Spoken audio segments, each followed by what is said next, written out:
Há quem diga que Jesus Cristo veio para subverter a ordem social de seu tempo, que ele era subversivo e teria sido uma espécie de revolucionário. Será que esse é realmente o perfil do Salvador? Neste vídeo, vamos analisar 13 pontos importantes sobre esse assunto.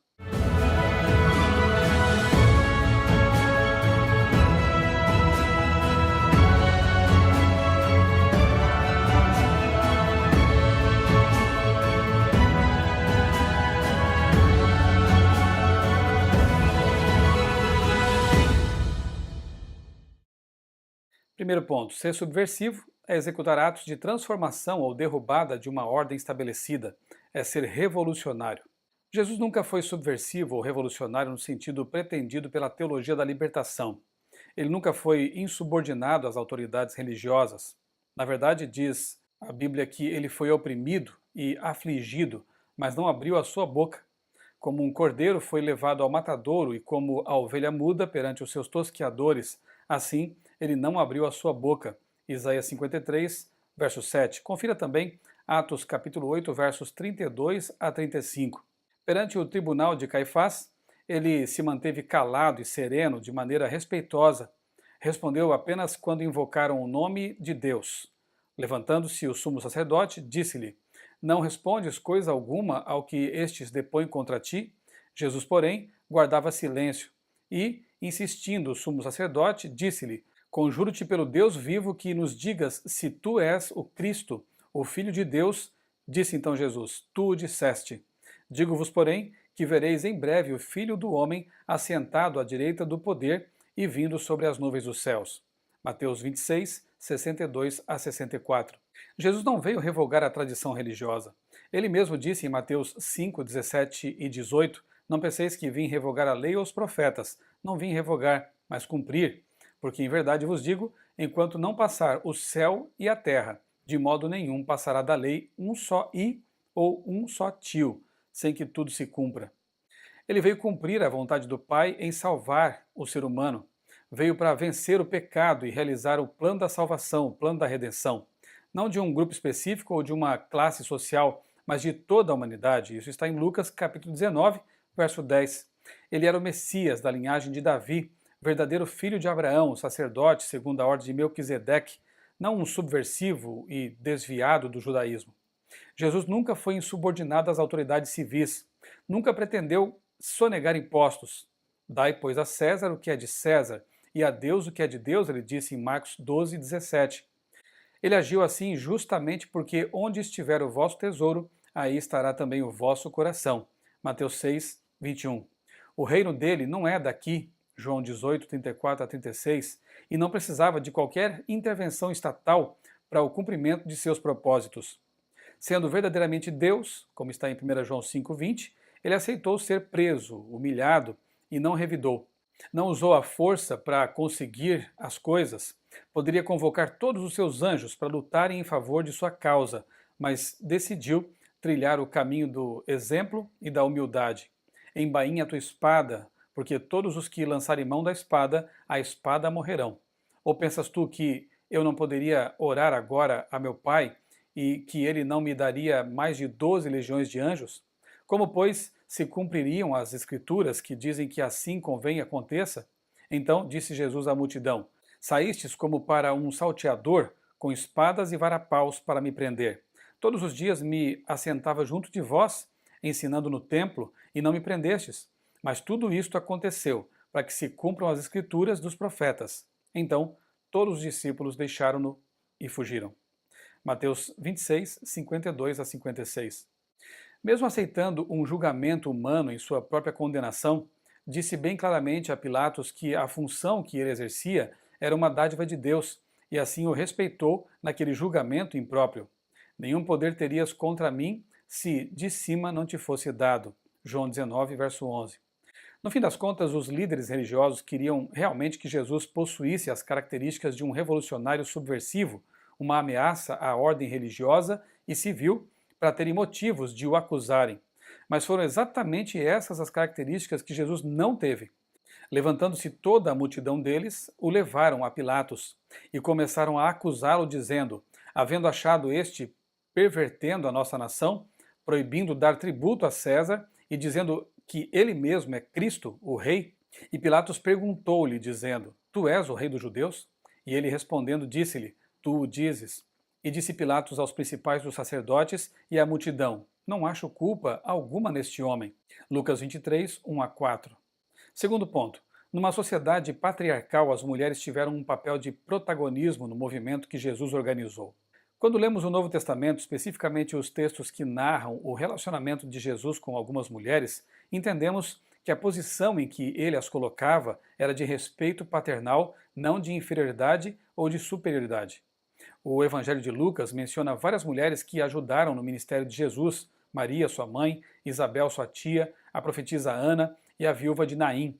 Vemos a pecadora na casa de Simão, as irmãs de Lázaro, Marta e Maria, a ex-prostituta Maria Madalena, o breve relato da sogra de Pedro, o curioso caso da mulher com fluxo de sangue, Joana, a mulher de Cusa, Susana, entre outras.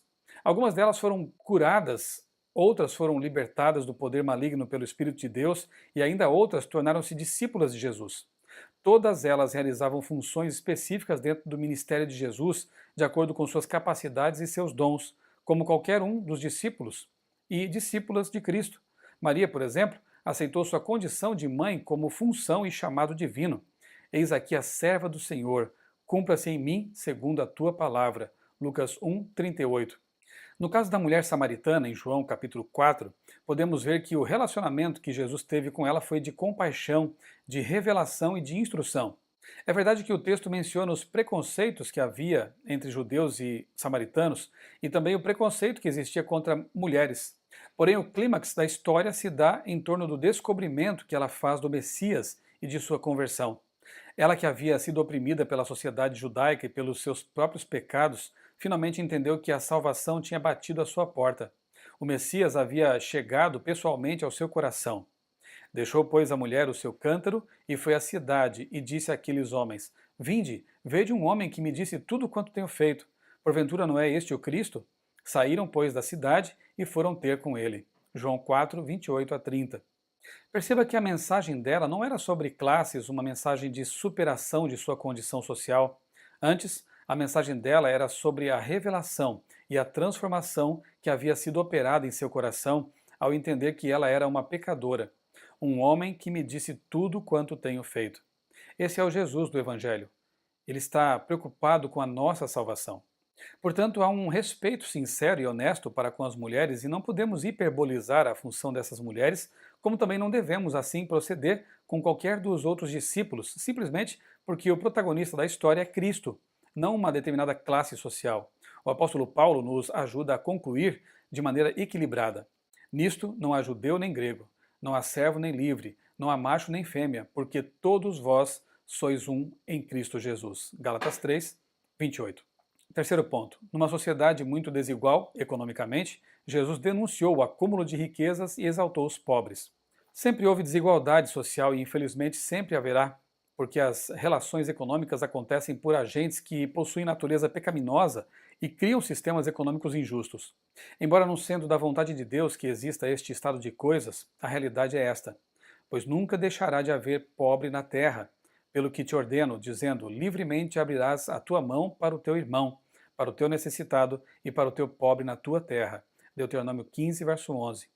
Infelizmente, a humanidade é egoísta e a miséria no mundo se dá por conta do pecado que habita em nós. Mas isso é consequência da natureza do pecado, antes ainda de ser problema de um plano econômico. Imaginar um mundo melhor e perfeito beira a utopia, e isso não é niilismo, visto que para essa situação somos chamados, como cristãos, a minimizar o sofrimento do mundo. Isso está em 1 João 3, 17 e 18. Podemos sim ajudar a construir um mundo melhor, mas a perfeição só haverá na nova terra. Isaías 65 e Apocalipse 21. Por outro lado, Jesus ou os apóstolos nunca condenaram a riqueza em si mesma, até porque ter boas condições financeiras de maneira lícita é um dom de Deus. Eclesiastes 5, verso 19. O problema gravita em torno do quanto confiamos em nossos bens em lugar de confiar em Deus. Na parábola do semeador, Jesus comenta: E o que foi semeado entre espinhos é o que ouve a palavra, mas os cuidados deste mundo e a sedução das riquezas sufocam a palavra e fica infrutífera. Mateus 13, 22. No Novo Testamento, os ricos são chamados a não ser altivos e a não colocar a esperança na incerteza das riquezas, mas em Deus, que abundantemente nos dá todas as coisas para delas desfrutarmos. Que façam bem, enriqueçam em boas obras, repartam de boa mente e sejam comunicáveis, que entesourem para si mesmos um bom fundamento para o futuro, para que possam alcançar a vida eterna. 1 Timóteo 6, 17 a 19. O caso do jovem rico em Mateus 19 indica claramente que ele era egoísta e não repartia sua riqueza, colocando-a no lugar de Deus. O problema não era o dinheiro em si mesmo. O dinheiro se torna um problema apenas na vida daqueles que só pensam nisso. Não há nas Escrituras um pedido de Deus para fazermos caridade de modo obrigatório por coerção do Estado ou da religião. Pelo contrário, é a gratidão que brota de um coração realmente convicto pela influência do Espírito Santo que nos leva a ofertar.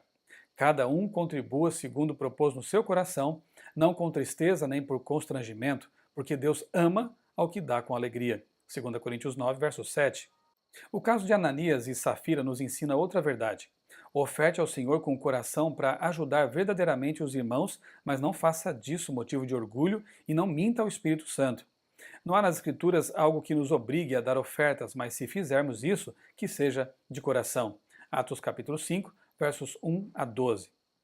Quarto ponto, numa sociedade de moralismo vazio, Jesus andou especialmente com as pessoas consideradas de má fama e denunciou muito a hipocrisia dos líderes religiosos.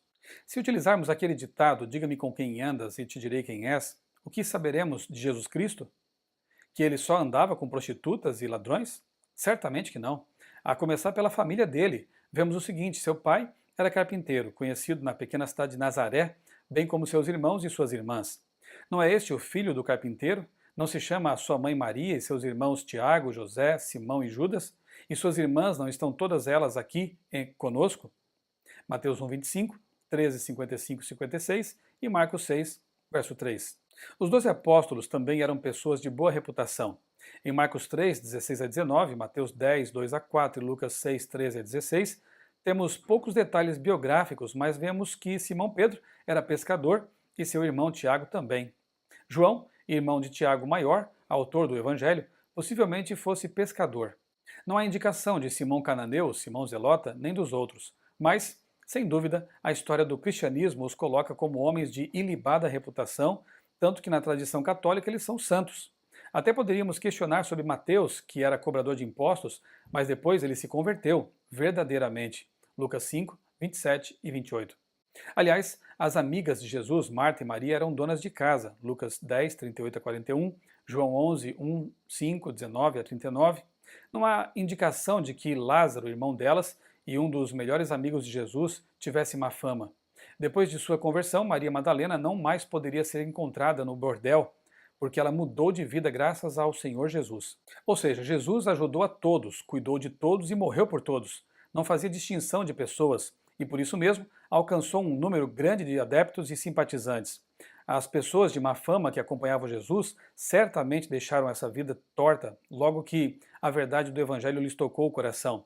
É verdade que Jesus trabalhou com muitas pessoas assim, mas a todas ele deu oportunidade de mudança, o que de fato aconteceu com aquelas mais próximas. Quinto ponto. Numa sociedade baseada na vingança, no olho por olho, dente por dente, Jesus ensinou a amar inclusive os inimigos e perdoar sempre. Isso é verdade. E isso não é monopólio do marxismo. Aliás, o marxismo não é um bom exemplo.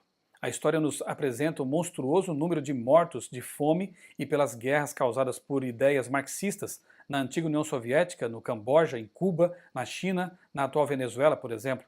O marxismo é de longe a ideologia utópica mais sanguinária que a história conheceu. Sexto ponto. Numa sociedade profundamente hierárquica, Jesus exaltou os humildes. Disse que os menores são os maiores, que os últimos serão os primeiros, que a glória é poder servir ao próximo. Em outras palavras, Jesus implodiu as relações de poder. A primeira parte dessa declaração, desse ponto, está certa. Era mesmo repugnante a vaidade sacerdotal da maioria do sinédrio. Mas, como já comentei, ele respeitou as autoridades judaicas e civis estabelecidas. Sétimo ponto.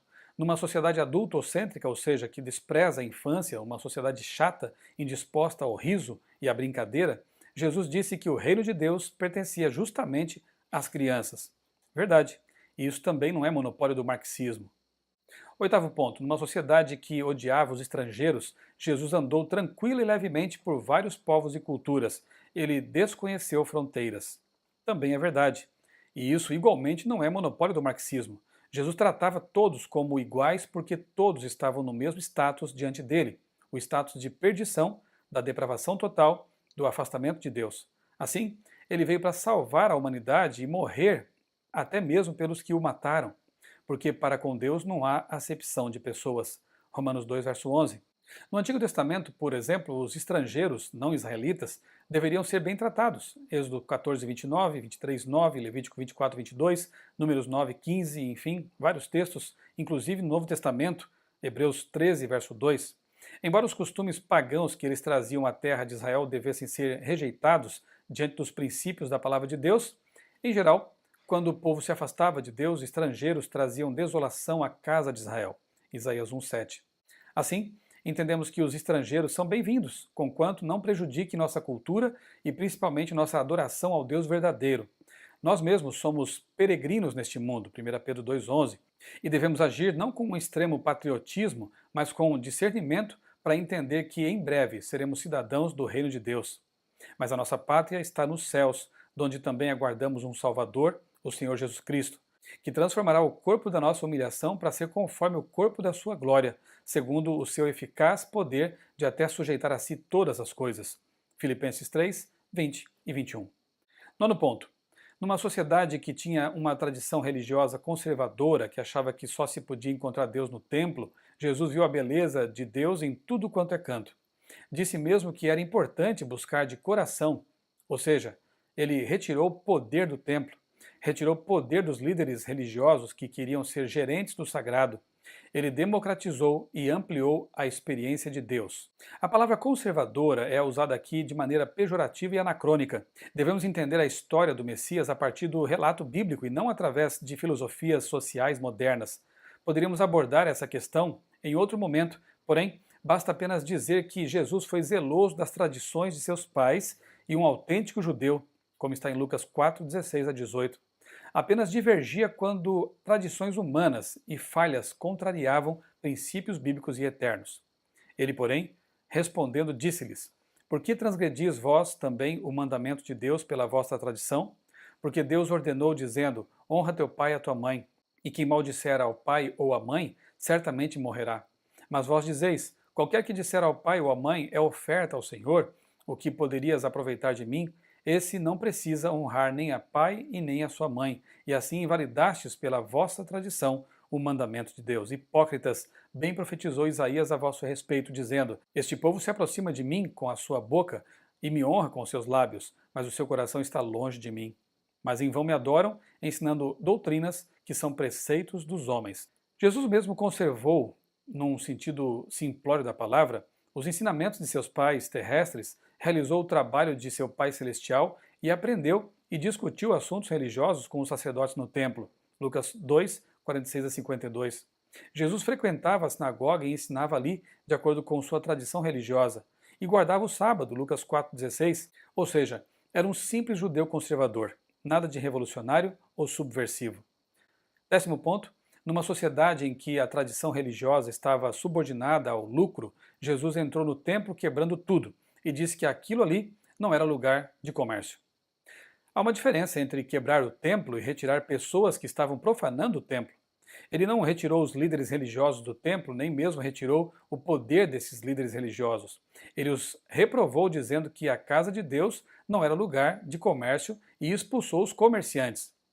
Diz o texto: E expulsou todos os que vendiam e compravam no templo, e derribou as mesas dos cambistas e as cadeiras dos que vendiam pombas, e disse-lhes: Está escrito: A minha casa será chamada casa de oração, mas vós a tendes convertido em covil de ladrões. E foram ter com ele no templo, cegos, coxos e curou-os. Mateus 21, 12 a 14.